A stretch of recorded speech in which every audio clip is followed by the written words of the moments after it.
I want you to give me a minute. I want you to give me 60 seconds. I'm just going to sit here for a moment and let it happen in silence. But I want you to consider a clock running in the background for 1 whole minute.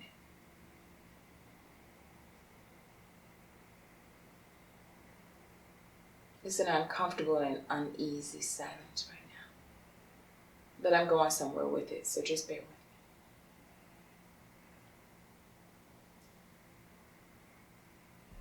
A minute might seem brief, but in contextual nature, it's actually a significant period.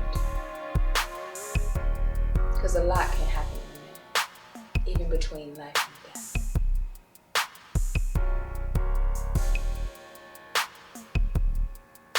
And that 1 minute that we just took, it is stated statistically that 20 individuals will be abused in some form, most severe.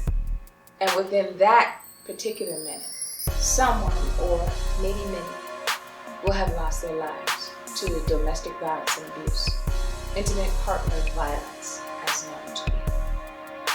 There's no way possible that I could not address this issue, this phenomenon in today's society with the understanding that the House of Love Billionaires, which is the organization that I see, we primarily deal with victimization. And this is a significant part of it. I want to say that the statistics regarding COVID-19 are mind-blowing. And it makes perfect sense, although it's an unsettling reality, that the more time we spend in the presence of each other, the heightened level of conflictual interactions are often resulting, especially if the situation was already chaotic and conflictual, and even if the situation was already violent and aggressive and unbecoming and circumstantial to situations that individuals just either cannot control themselves, refuse to control themselves, or they refuse to get the intervention, support, and help that is needed. So they tell us to social distance to save our lives, which means that many families were now sequestered in their homes or whatever location chosen, and they were forced to deal with each other on a routine basis, but far more than they ever have customarily. Children out of school in the home, parents home from work, individuals now being put in a position, parents, guardians, or whoever chosen to educate their children. Financial challenges, just a lot of pressure. And it's like a volcanic eruption waiting to happen when everybody's around each other. And what does it say about statistics for the populations most affected? The elderly population. Yes, more marriages are lasting longer. Our senior population, and justifiably so, and it's so very beautiful, they're dating in this season. So yes, domestic violence and abuse has risen in this population. As it relates to children, not only being exposed to domestic violence and abuse, but also children being abused and victimized. And of course, the mutual combatants between parties in a domestically violent and abusive situation. But the situation with COVID-19 has created a concern of reduced escape. No longer is it just you're able to pick up and go anywhere. The staffing and everything else has been reduced significantly. So some of the resources and things that were once there are not so readily available and present. Albeit thankfully that there are many still on the ground. So you have to come to a place where you say, I have to do what is necessary to reduce the reality of me being abused during this time, especially for the adult spectrum, because most often children are left to endure what is a systematic offset of what adults present in their environmental surrounding. So this is not the time to exert your will. This is not the time to prove a point. This is not a time to progress into an argument that could otherwise be avoided or diffused.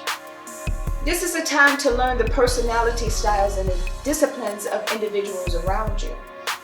If you haven't really considered how your mate conducts themselves or what triggers them, or if they have any type of mental illness or diagnosis going on, if you haven't really considered before how to best handle yourself inside of these situations, now is the time. Now is the time to walk away from an argument if you possibly can. Take your children in the other room. Engage them in board games. Engage them in computer activity and start something fun. Redirect them completely from the situation and you as well. This is a time to be humble.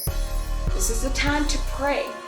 This is the time to say whatever it is that we need to do to make sure we get through this and not create a situation that will cause undue harm, pain, and even worse. This is now the time. This is the time to safety plan even in your own home. If you know that the situation is already escalated, aggressive, and even into violence, take a minute when you can to walk around your home. See what you can identify that could be used as a weapon.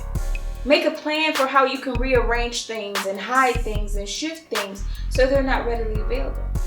Just think about your kitchen, knives and different things of that nature. What can I do to safety plan within my own home? Remember that your computers should be safe, your cellular phone should be safe. If you are calling and researching and looking for resources and services in the community, and you feel that it might be an issue if your partner or spouse encounters it, make sure you're wiping your histories clean. Make sure you know how to delete resources and researches from your computer system. Make sure that you have locks in place if you can do it safely. Safe computers and safe cellular phones are essential in this day and time. And ultimately, I want you to document if you can. Write down dates, times, situations, and different things that have happened. So if you need to revisit something at a later date, you have a documented history and you have a clear understanding of what occurred. If you need to call law enforcement, please do it. 911 is intact or whatever the emergency number is wherever you are. And you be honest, you be forthright. And if you need to relocate or do something emergency, do whatever is necessary for you to survive and be safe in this moment. So it's imperative that we remember that a significant part of COVID-19 is learning how to be relatable and how to interact and have healthy relationships. Remember that never is it okay on any given day, at any given time, in any given situation, for domestic violence and abuse to be a reality or a part of your life. No one deserves to be victimized. No one deserves to be treated less than they deserve.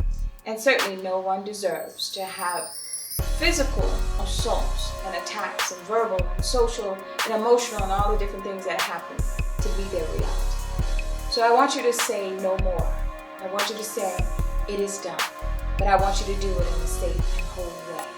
If the individuals around you are not changing, then you have to figure out how you change and how you take control and how you survive, not only during COVID-19, not only because it's a requirement of social distancing, but it's because it's the right thing and the proper thing.